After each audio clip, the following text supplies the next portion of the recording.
बहुत बढ़िया अवसर है, निकल चलो। नहीं, माया की ऐसी आंधी ऐसी धूल आएगी, निकलना मुश्किल हो जाएगा। इसलिए हर साधक सावधान।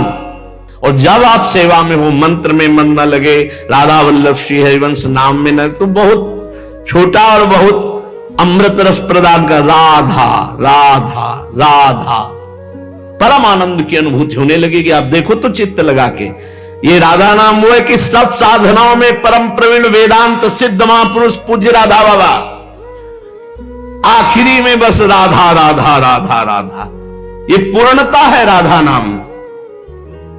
पहले महामंत्र जपे, वेदांत जप छोड़े, फिर राधे श्याम, राधा कृष्ण राधा, फिर सब छोड़ राधा राधा राधा।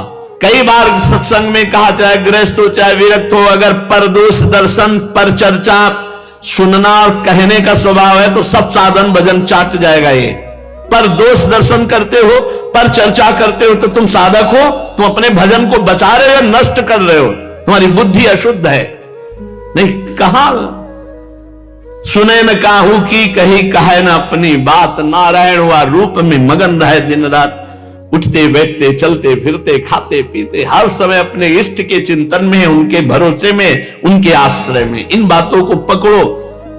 आज्ञा का पालन ही सबसे बड़ा भजन है। अपने जीवन को समर्पित कर दो तो हरिवंश नौका में बैठे, तुम्हें हाथ पैर मारने की जरूरत नहीं। श्री हरिवंश प्रताप नाम नौका निज खेवक, भवसागर सुख तरत निकट हरिवंश जो सेवक। नाम जप करते हुए हरिवंश चंद्र जी की नौका में बैठे, भव समुद्र से पार करके श्री जी तक पहुंचा दिए। हमारी ताकत नहीं कि हम तैर कर जाएं, इतनी सामर्थ्य नहीं, इतने बड़े बड़े काम क्रोध आदि ग्राह है कि खा जाएंगे, सारे भजन को खा जाएंगे। इसलिए महारानी जी की शरण में रहो, परिचर्या में रहो और निरंतर नाम जपने का अभ्यास करो। चलते हैं श्रीमद् भागवत महापुराण। प्रसंग चल रहा है महाभागवत, भगवत अनुराग में डूबे हुए 12 वैष्णवाचार्यों में एक वैष्णवाचार्य श्री भीष्म जी महाराज शांतनु के द्वारा गंगा जी के गर्भ से नैष्ठिक ब्रह्मचर्य धारण करने वाले ऐसा महापुरुष कौन होगा जो अपने पिता के सुख के लिए संकल्प ले लिया कि जीवन में कभी राज सिंहासन पर नहीं बैठेंगे। और अधिकारी यही हैं, शांतनु जी के पुत्र हैं, इसलिए प्रथम अधिकार भीष्म जी का है। देवव्रत पहले नाम था। पिता के लिए जब सत्यवती जी को लेने की बात कही तो उनके पिता ने कहा, आप सिंहासन में बैठोगे? कहा, जीवन प्रण करता हूं कि कभी हस्तिनापुर के सिंहासन पर नहीं बैठूंगा। तो आप नहीं बैठोगे तो आपके लड़के बैठ जाएंगे। तो उनका प्रण करता हूं आजीवन ब्रह्मचर्य रहूंगा, कभी भी सहवास नहीं करूंगा। उसी समय भीष्म नाम पड़ा, आजीवन नैष्ठिक बाल ब्रह्मचारी। भीष्म जी के इस प्रण को जब शांतनु जी ने सुना मेरे लिए, तो उन्होंने आशीर्वाद दिया, मृत्यु विजयी भव। जब तुम चाहोगे तो मृत्यु आएगी नहीं, मृत्यु पर तुम्हारी विजय है, मृत्यु तुम पर विजय प्राप्त, इच्छा मृत्यु का वरदान दिया। परम धर्मज्ञ सिरमौर भगवान के परम प्रेमी महान भक्त परम ज्ञानी श्री भीष्म जी महाराज समस्त संसार के वीरों में अग्रगण्य नेता। औरों की तो बात ही क्या, उन्होंने अपने गुरु भगवान परशुराम जी को युद्ध में संतुष्ट कर दिया। जब काशी में स्वयंवर हो रहा था अंबिके अंबालिके, तो यहां हस्तिनापुर निमंत्रण नहीं आया था, क्योंकि जो चित्रांगद वो तो युद्ध में गंधर्व के द्वारा मारे गए थे, और विचित्रवीर बहुत ही सुकुमार राजकुमार बल विक्रम तो भीष्म जी का चलता था। इसलिए जब भीष्म जी ने सुना, अपनी तरफ से तैयार होकर, क्योंकि स्वयंवर में वीरता की प्रधानता होती थी, कुछ शर्त रखी हो गई तो उस शर्त को पूरी करो, अगर शर्त नहीं है तो छत्री की भुजाओं के वही बल का पराक्रम उस स्वयंवर पर विजय प्राप्त कर सकता है। भीष्म जी गए तो सब राजा ने, एक तो कुछ जो धार्मिक थे सम्मान किए, और दूसरे थे तो उपहास किए, कहते थे आजीवन ब्रह्मचर्य रहेंगे, ब्रह्मचारी को स्वयंवर में जाने की क्या जरूरत है, उपहास किया। भीष्म जी मंच पर पहुंच करके उन्होंने कहा, हस्तिनापुर नरेश महाराज विचित्रवीर्य के लिए मैं इन तीनों कन्याओं का बलपूर्वक अपहरण करता हूं, जिसकी भुजाओं में ताकत हो युद्ध के द्वारा मुझे पराजित करे, नहीं तो सबको पराजित करके मैं इन राजकुमारियों को महाराज विचित्रवीर्य के लिए ले रहा हूं, सभा में घोषणा की। तीनों राजकुमारियों, किसकी ताकत थी कि भीष्म जी को कोई रोक दे? अंबा जी का पहले से शाल्व से दोस्ती थी, मित्रता थी। जब ये पता चला शाल्व को कि स्वयंवर में जबरदस्ती भीष्म जी तीनों को रास्ते में ही घेर लिया, बहुत बलवान था शाल्व, बहुत बलवान था, लेकिन भीष्म जी के आगे किसी की नहीं। अकेले भीष्म जी ने पूरी सेना को परास्त किया, शाल्व को बंदी बनाया और कहा, जा, दासत्व के रूप में तुझे छोड़ रहा हूं, तुझे दास बना के छोड़ रहा हूं, सिंहवत मत जाना। अब वो जब पराजित हो गया, कहने की हिम्मत नहीं थी, ना अंबा को अपनी बात कहने की हिम्मत हुई, ना शाल्व को। जब शाल्व परास्त हो गया तो बहुत से बड़े बड़े राजा अपने आप डर गए कि भीष्म जी के आगे किसी की चलनी नहीं। जब हस्तिनापुर में लेके आए विचित्रवीर्य, महाराज वरण करो इन तीनों कन्याओं को, तो अंबा ने कहा, नहीं, जो महल में ही केवल घुसा हुआ बैठा हुआ है, जो काशी नहीं पहुंच सका, जो अपनी भुजाओं का बल विक्रम नहीं दिखा सका, मैं उसे पति रूप में वरण नहीं कर सकती। या तो आप अपहरण करके लाए हो, आप मुझे वरण करो, मैं स्वीकार करती हूं आपको, क्योंकि आप वीर हो, योद्धा हो। अगर आप नहीं तो मैंने चयन किया था शाल्व को, हमारी और शाल्व की दोस्ती थी, तो आप मुझे पुनः शाल्व के पास सम्मान पूर्वक भेज दीजिए। भीष्म जी का आप पहले बता देती तो युद्ध का कोई सवाल नहीं था, शाल्व को मैं तुरंत दे देता, तुरंत रथ सजाओ और सम्मान के साथ अंबा को, शाल्व को समर्पित करो। अंबा जब शाल्व के पास गई तो उन्होंने कहा, किसी दूसरे के द्वारा जीती हुई न संपत्ति का उपभोग करता हूं न व्यक्ति का, तू भीष्म के द्वारा जीती हुई, इसलिए मैं तेरा। कहा, आप हमसे प्रेम करते हैं, मैंने भीष्म जी से ऐसा मैं नहीं स्वीकार करता, भीष्म के द्वारा जीती हुई कन्या को मैं स्वीकार नहीं करता। वो बहुत बलवान और अभिमानी था। अम्मा जी भीष्म के पास गई, शाल्व ने मुझे ठुकरा दिया, अब तुम स्वीकार करो। का कदापि नहीं, मेरी तो भीष्म प्रतिज्ञा है कि आजीवन ब्रह्मचारी रहेंगे।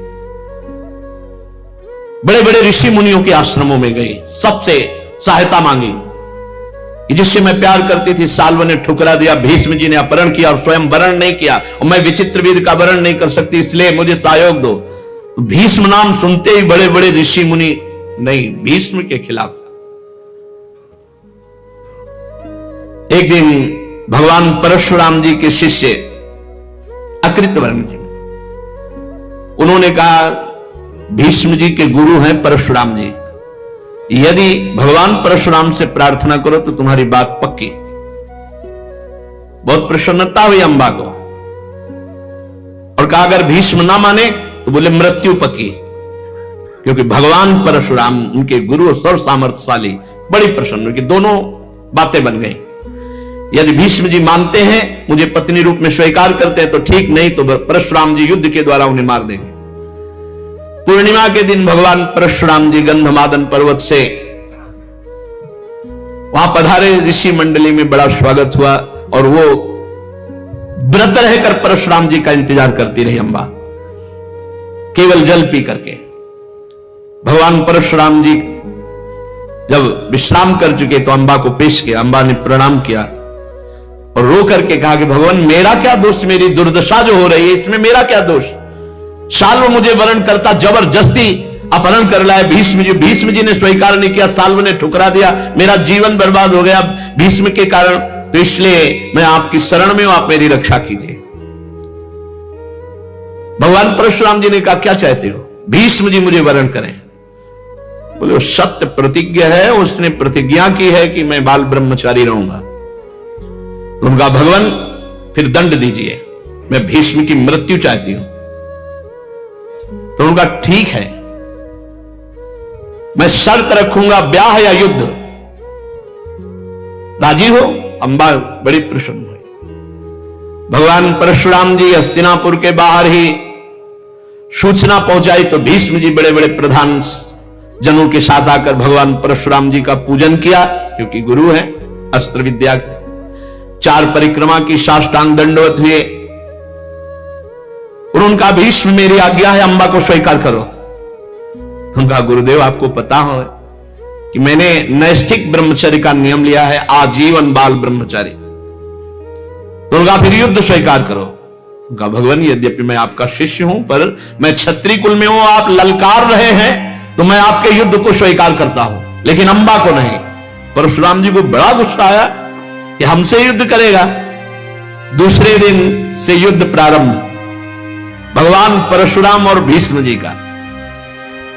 गए, उनके रथ की 4 परिक्रमा की, प्रणाम किया और कहा गुरुदेव आशीर्वाद दीजिए कि सामने वाले पक्ष पर हम विजय प्राप्त करें।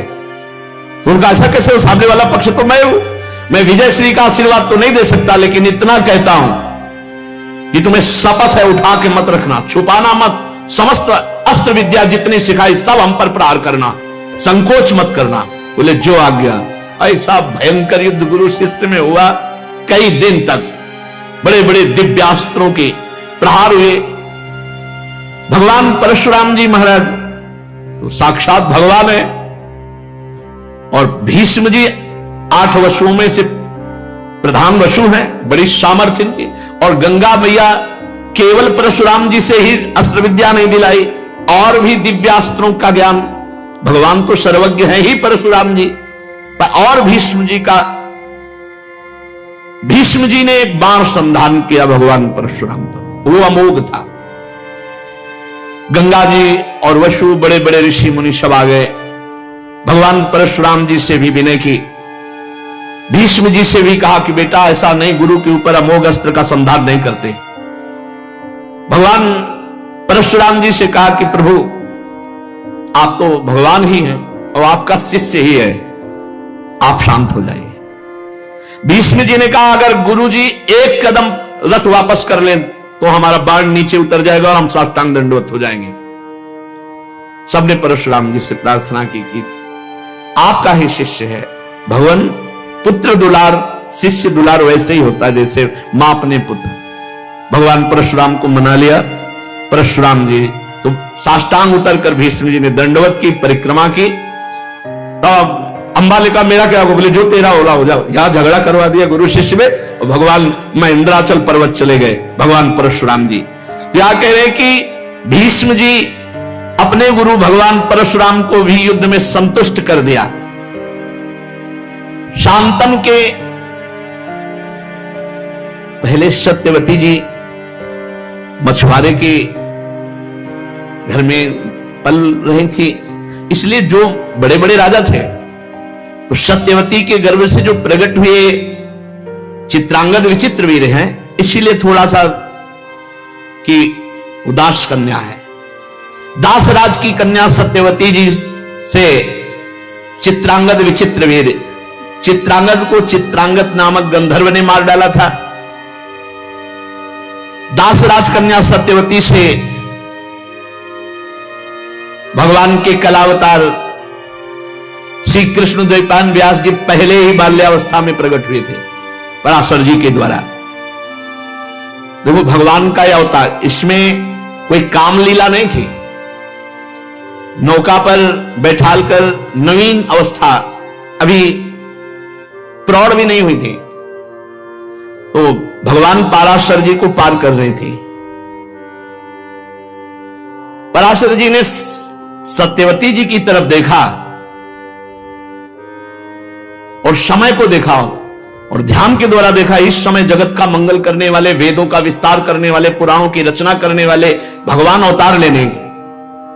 तो उन्होंने कहा, बेटी तुम्हारे गर्भ से भगवान के अवतार का संयोग है इस समय। तो उनका, भगवान मेरे शरीर से मछली की तरह दुर्गंध आ रही।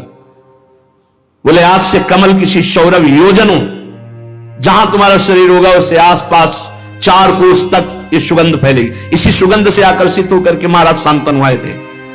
कहा, भगवान इस समय तो दिन है, घोर अंधकार कोहरा को पैदा कर दिया। और कहा, भगवान मैं कन्या हूं, उनका कन्या ही रहोगी।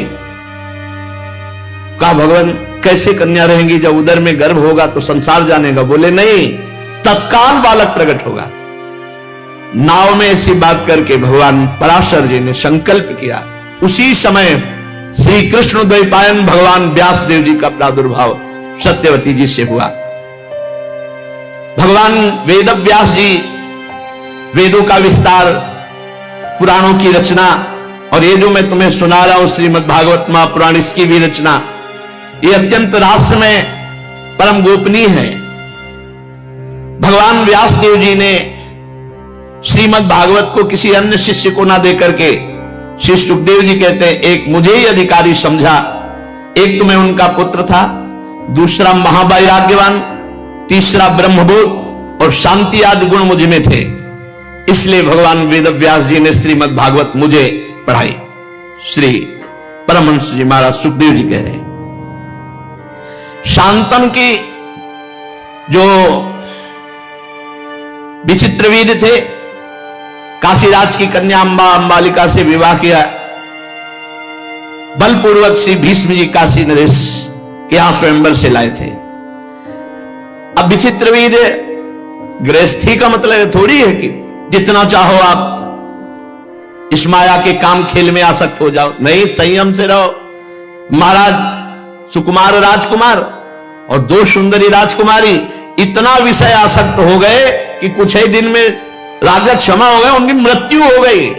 होश में विचित्र वीर जी इतने आसक्त हो गए कि राजा क्षमा रोग हो गया और उनकी फिर मृत्यु हो गई। इसी से ब्रह्मचर्य ही अमृतत्व है, विषय सेवन ही मृत्यु है, संभाल के।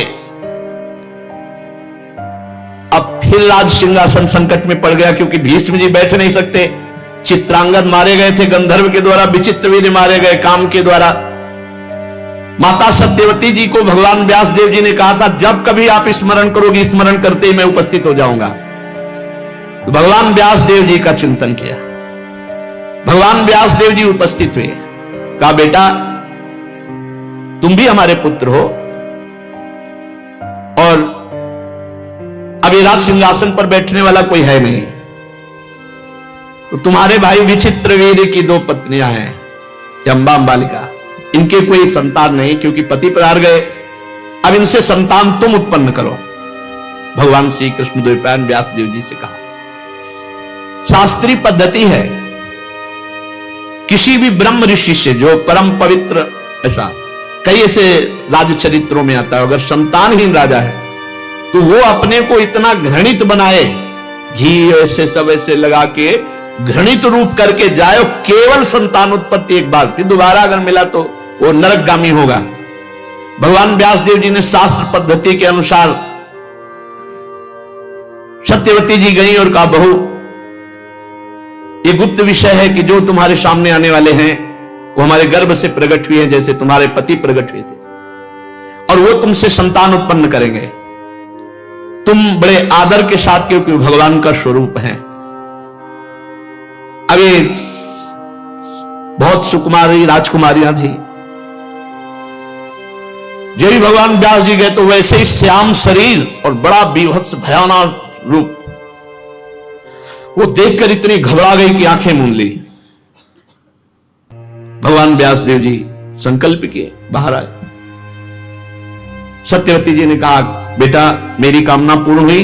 बोले, हाँ मां, संतान होगी, बहुत बलिष्ठ, बलवान, बुद्धिमान, लेकिन आंखों से अंधी होगी। बेटा अंधा चक्रवर्ती सम्राट कैसे पद संभाल सकेगा, और दूसरी पुत्री से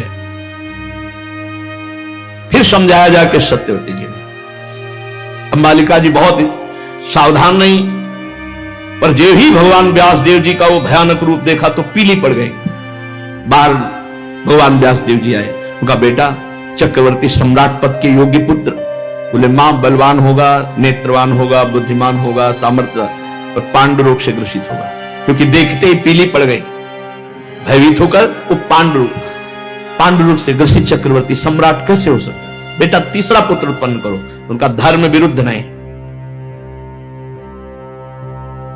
मां ने बहुत हट किया तो अंबालिका ने दासी को विराजमान कर। दासी तो परम प्रवीण, बिल्कुल कोई संकोच नहीं, कोई भय नहीं। उनका मां छल हो गया। दासी पुत्र होगा सर्वांग सुंदर, महान, बलिष्ठ, बलवान, बुद्धिमान, धर्मात्मा, सब लक्षणों से युक्त, लेकिन वो दासी पुत्र होगा, महारानी का पुत्र नहीं। उसी भगवान के धर्मावतार श्री विदुर जी, पहले जो आंख मूंद ले तो धृतराष्ट्र जी, दूसरे पांडु जी, तीसरे विदुर जी। विदुर जी साक्षात धर्मराज हैं और युधिष्ठिर जी धर्म के अंश हैं। धृतराष्ट्र जी का ब्याह गांधारी जी से हुआ।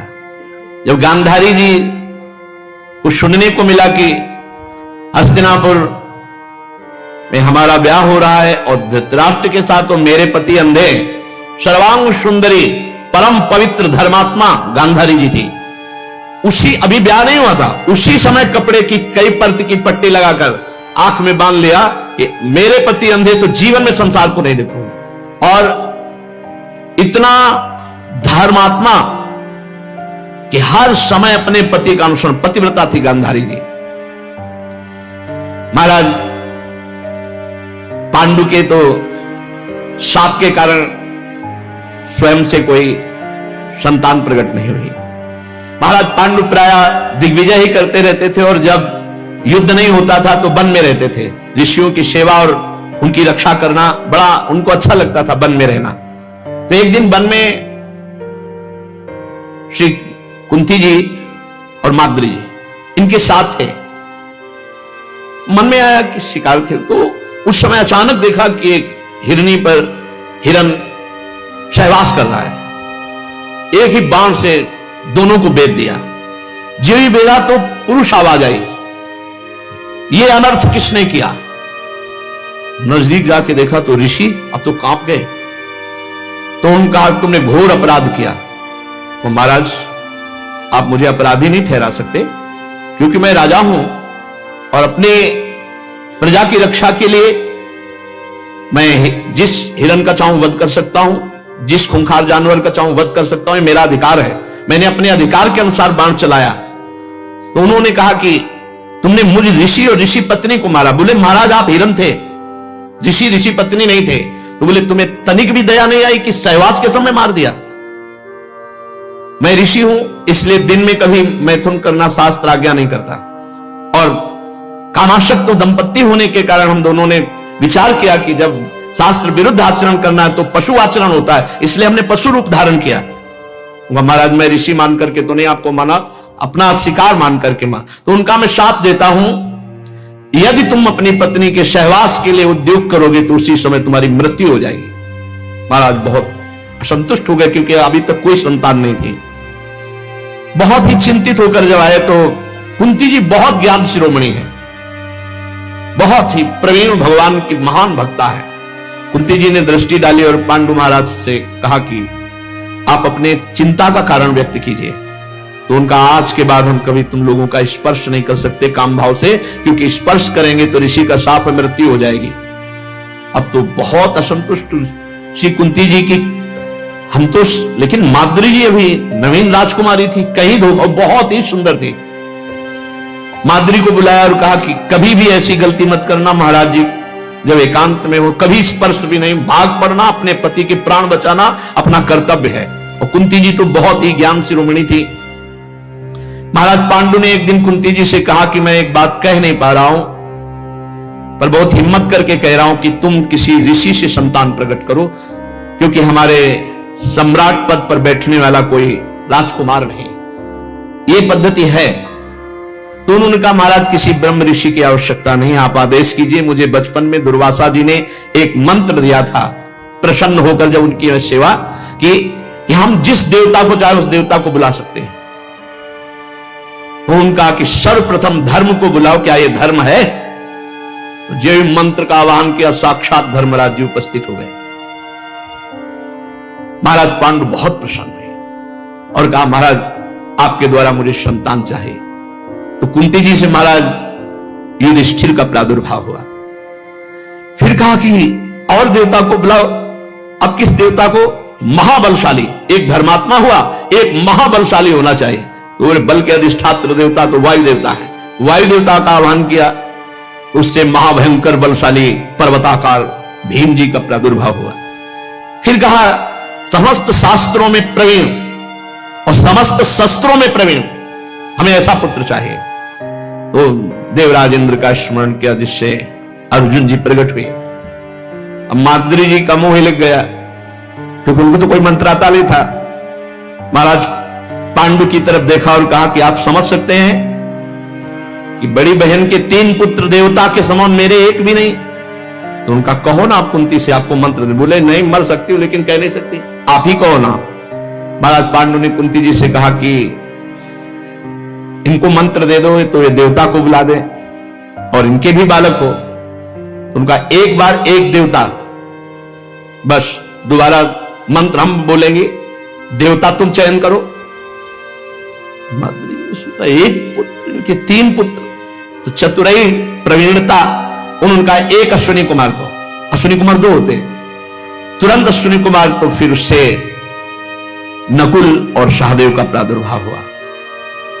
अभी छोटे छोटे ही राजकुमार 5 पांडु जी के वंशधर आगे बढ़कर के इनको पांडव ही कहा गया। महाराज पांडु एक दिन पुष्प चयन कर रही थी माद्री, अचानक देखा और इतना बावरापन चढ़ा कि भाग पड़े। माद्री जी ने कहा महाराज तुम्हें साफ है, अगर स्पर्श करोगे तो मृत्यु हो जाएगी। पर भावी बस न ज्ञान उड़ावा, जो ही उन्होंने आलिंगन किया तत्काल मृत्यु, ऋषि का शाप। अब माद्री जी चिल्लाई, कुंती जी नजदीक, कहा था तुमसे एकांत में, सर्वनाश कर दिया। चलो संभालो 5 पुत्रों को और मैं अपने पति के साथ सती होती हूं। कुंती जी ने कहा। तो उनका आज तक मैंने हृदय की बात नहीं की, मैं तुमसे सदैव जलती रही हूं। महाराज आपको बहुत प्यार करते हैं ऐसे भाव से, तो वो जलन आज भी मेरे हृदय में, मैं 5 को बराबर प्यार नहीं कर पाऊंगी। और आप, मुझे विश्वास है कि आप अपने पुत्रों से भी अधिक प्यार हमारे पुत्रों से करेंगी। इसलिए प्रार्थना है, महाराज ने मेरे लिए शरीर छोड़ा है तो मैं भस्म होकर के उनके पतिलोक में जाऊंगी और आप पुत्रों का पालन कीजिए। माद्री जी पांडव जी के साथ सती हुई। अब समस्त ऋषियों ने कुंती जी को सलाह दी कि आपको जंगल में रहना उचित नहीं है, आप अपने हस्तिनापुर पधारिए, क्योंकि महाराज अंतर्ध्यान हो चुके हैं। तो समस्त ऋषियों ने भीष्म जी को सूचना दी हस्तिनापुर में। महाराज पांडव के 5 जो पुत्र हैं, पांडु जी के 5 पुत्र पांडव कहे जाते हैं, उनको लेकर मैं, भीष्म जी बड़े प्रसन्न हुए। वो तो दिव्य अंतर्धान की गति से कुंती जी और 5 पुत्रों को भीष्म जी ने स्वागत, जो ही ये स्वागत के शब्द कान में पड़े धृतराष्ट्र और गांधारी के, और आकर के छोटे छोटे बालकों ने चरण छुआ, बहुत अंदर। गांधारी जी के कोई संतान प्रकट नहीं हो रही थी, तो भगवान व्यास देव जी ने कृपा करी संकल्प। तो जब उनके तो एक जैसे लौकी होती है ऐसे प्रकट हुआ, ना कोई बालक ना कोई कुछ। गांधारी जी को बड़ा क्रोध आया, जब स्पर्श किया देखा ना हाथ नमू न पैर, एक ऐसे। तो भगवान व्यास देव जी ने तुरंत कहा कुछ मत करना, और उसके 100 विभाग किए, 101, 100 घड़ों में अलग और 1 घड़े में अलग। तो जो 1 घड़े में अलग हुई थी वो उनकी दुश्शला नाम की बहन थी, और जो 100 घड़े में हुए थे 100 पुत्र है, दुर्योधन दुशासन आदि।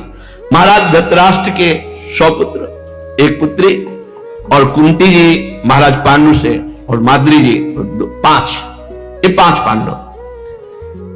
जब दुर्योधन ये दुशासन आदि खेलने के लिए तो खेल अधूरा ही हो जाता। जैसे पेड़ पे चढ़ने वाला खेल है तो सब कौरव चढ़ गए, तो भीम जी को कोई चढ़ने उतरने की जरूरत है, नीचे से पकड़ के हिला दिया, सब नीचे गिर पड़े। किसी की गांठ फूटी, किसी के, सब शिकायत करते धृतराष्ट्र से जाके कि कोई भी खेल नहीं हो सकता भीम के आगे। तो ये हुआ कि अंदर ही अंदर प्लानिंग बनी और भीम को मार डाला जाए। बच्चे ही थे बोले गंगा जी के किनारे उत्सव मनाया जाए।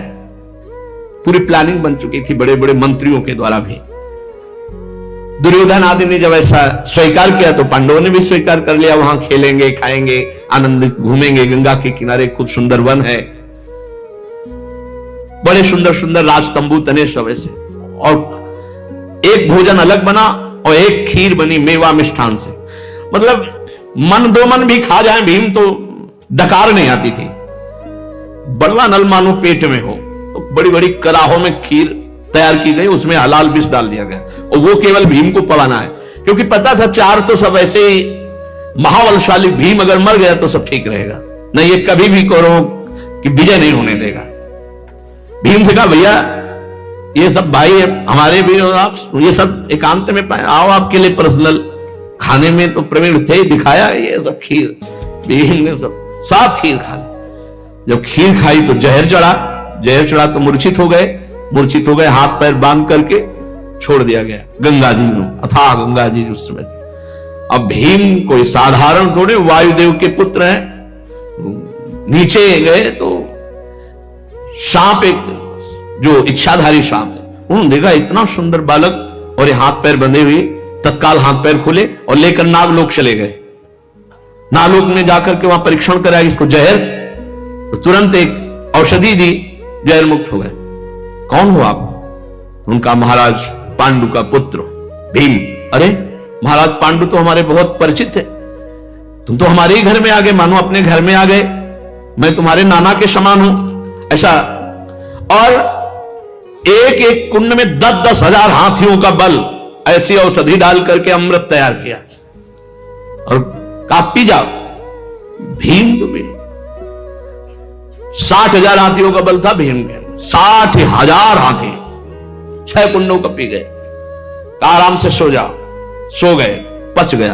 बोले आज के बाद कोई वीर तुम्हारे सामने टिका। 60,000 हाथियों का बल, और वैसे ही पवन पुत्र है, हनुमान जी के छोटे भाई हैं भीम जी। और बस नागलोक से ऊपर तो गंगा नहा के जैसे निकले हो ना भीम, अब तो और अलमस्त। कौरवों के तालू सूख गए कि इतना जहर पड़ा, खीर पूरी पी गए। उनको तो पीछे वाली घटना पता नहीं है कि क्या क्या हुआ।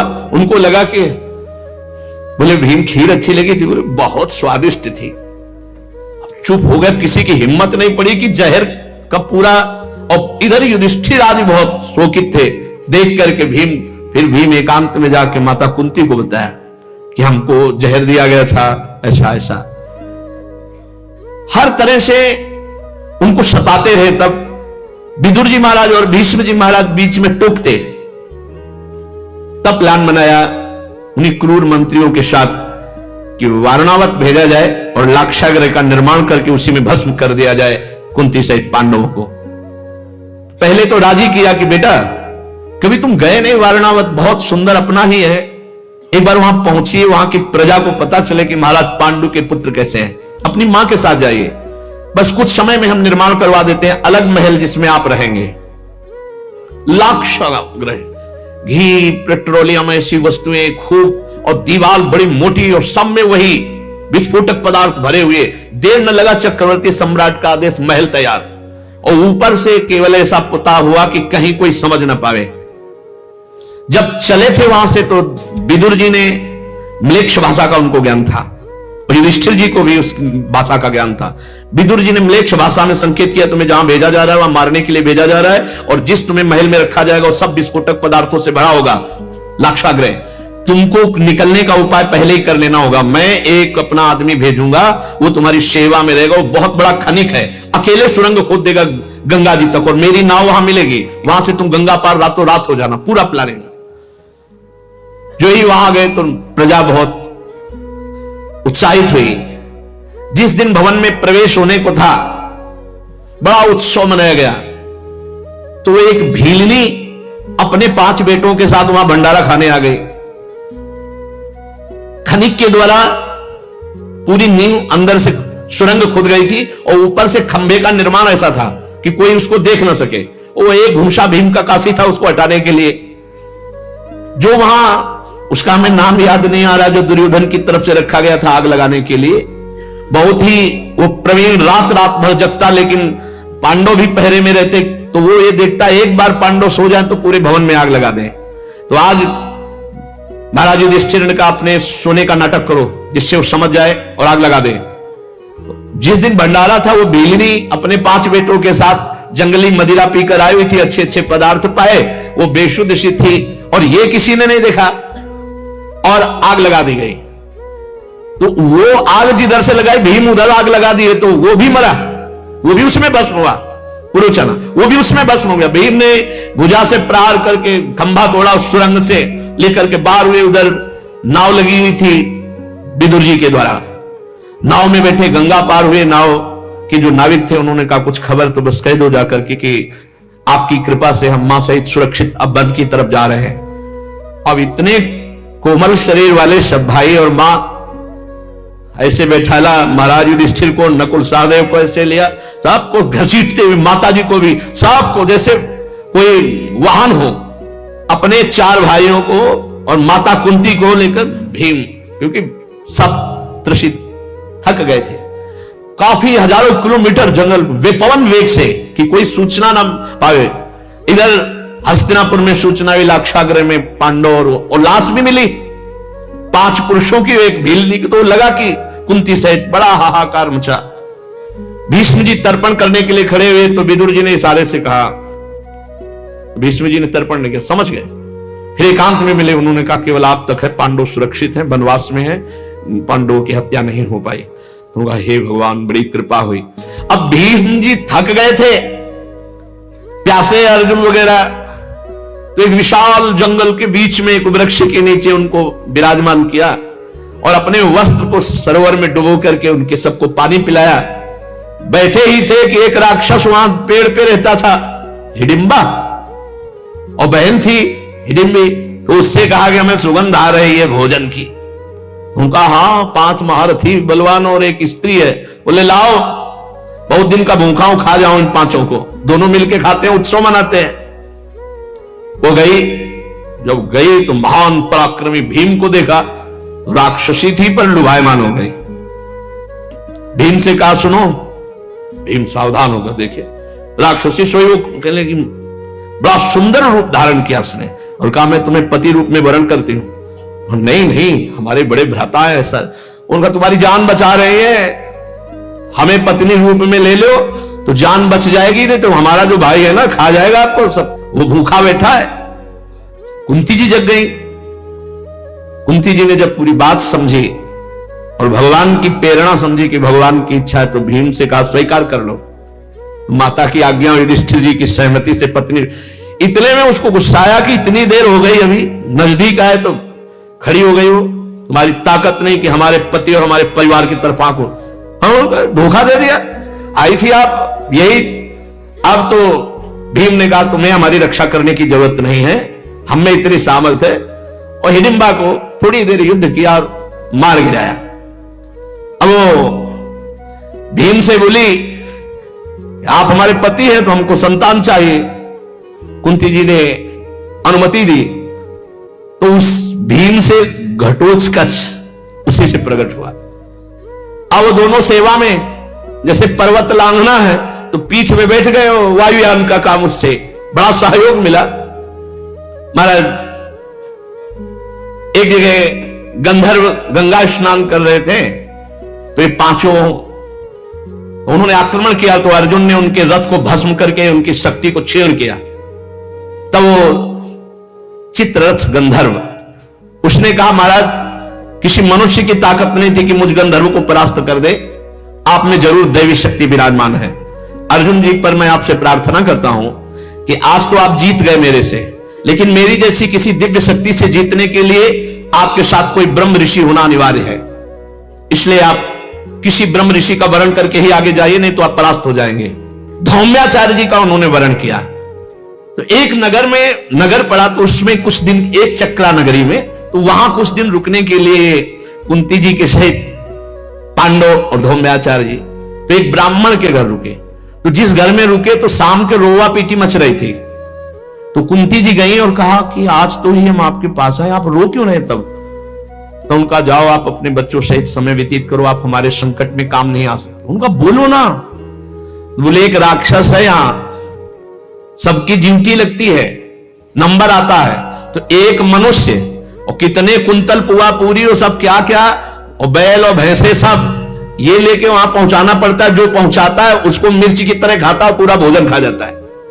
अब हमारा नंबर है कल, इसलिए हम।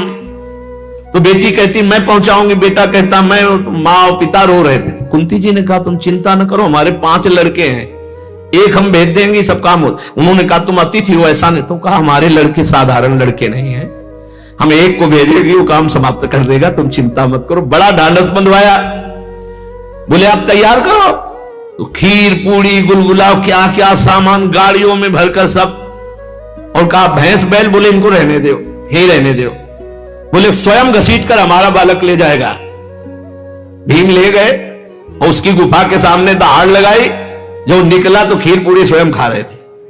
तो उसने कहा है हमारे भाग का, बोले चुप रहो, पहले खा ले दो। भीम ने पूरी गाड़ी का जो सामान था ना, थोड़ा बारा कुछ बचा होगा। बोले देख अगर खाना हो तो इसको खा ले जो बचा हुआ है। हाँ बता क्या तेरा हिसाब होना चाहिए। वो गरज के टूट पड़ा भीम, क्योंकि इतना बड़ा अपमान।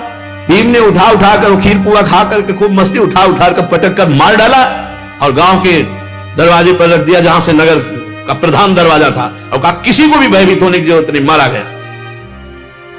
एक चक्रा नगरी बड़ी आनंदमय हुई। अब कुंती जी ने कहा यहां से निकलना चाहिए, क्योंकि कहीं किसी को पता न लग जाए कि इतने बड़े महान राक्षसों का वध कौन कर सकता है, जरूर पांडव जीवित है। फिर वहां से भगवान व्यास देव जी के द्वारा प्रेरित होकर चले। इतने में कुछ ब्राह्मण लोग जा रहे थे, अपने अपने मृगचर में लिए, ये भी ब्राह्मण के भी भेष में रहते थे। वो आपस में राधे राधे हुए। बोले आप कहां जा रहे हो? बोले महाराज द्रुपद के यहां स्वयंवर है, तो हम जाकर स्वयंवर देखेंगे। तो भीम के हृदय में आया, युधिष्ठिर जी से कहा, अर्जुन तो शांत मुद्रा में। कुंती जी ने कहा बेटा मेरी भी इच्छा है कि तुम 5 स्वयंवर में जाओ और देखो, क्योंकि महाराज द्रुपद बड़े पराक्रमी और उनकी पुत्री का स्वयंवर है। गांव में गए, एक कोने में कुम्हार का घर था, वहीं रुके छुप करके। मृगचर्म और ब्राह्मण वेश में सभा में गए। वहां चक्र में घूमती हुई मछली की आंख को जल में देख के मारना है, ऐसे। भलो अगर स्थायी हो और जल में फिर मारना है, ऐसे मारना तो भी बहुत बड़े निशाने की जरूरत, लेकिन वो चक्र की तरह घूम रही है और उसकी आंख में वेदना है और जल में नीचे देखना है, और केवल 5 बाण है, 5 बार चांस मिलेगा। और प्रत्यंचा चढ़ाना इतना कठिन है कि कितने महावीरों के घुटने टूट गए, प्रत्यंचा नहीं चढ़ा पाए। कर्ण आया, ये सब तो दुशासन दुर्योधन आदि तो परास्त ही हो गए, प्रत्यंचा नहीं चढ़ा पाए। कर्ण आया, फटाक से प्रत्यंचा चढ़ाई और बाण संधान किया। तो द्रौपदी तू कौन है? क्या उत्तर दे? सूत पुत्र कर्ण। उनका यहां क्षत्रिय राजकुमारों का स्वयंवर हो रहा है, सूत पुत्रों का नहीं, रख। अब कोई उत्तर नहीं दे। तभी तो कुंती माता से बहुत नाराज था। जब माता वो यही कहा था कि आज आप आ रही हैं और बता रही पुत्र, भरी भरी सभाओं में सूत पुत्र करके मेरा अपमान किया गया, उस समय नहीं कहा कि कर्ण मेरा पुत्र है। कर्ण निराश हो, सामर्थ्य थी लेकिन अब और कोई वीर, तो अर्जुन खड़े हो गए। जो अर्जुन खड़े हुए तो सबने कहा नहीं, ब्राह्मणों का नहीं, क्षत्रिय राजकुमार का होता है। तो सब ब्रह्म ऋषियों ने कहा नहीं, स्वयंवर स्वयंवर है और ब्रह्म ऋषि सबके ऊपर अधिकार रखते हैं, जाओ ब्राह्मणों की विजय होगी। अब तो स्वस्ति ना इंद्रो, सब अपने अपने वेद मंत्र उच्चारण। अर्जुन जी गए और भगवान का स्मरण कर रहे थे कि सामने दृष्टि पड़ी, द्वारिकाधीश भगवान और बलराम जी भी विराजमान। तो दृष्टि पड़ी, ऐसे भगवान इशारा कि आप अपना कार्य कीजिए, क्योंकि कोई जान ना पावे कि पांडव है। अरे अब ऐसी कथा है कि प्रसंग है। अर्जुन जी ने एक क्षण में प्रत्यंचा चढ़ाई, धनुष पे बाण लिया।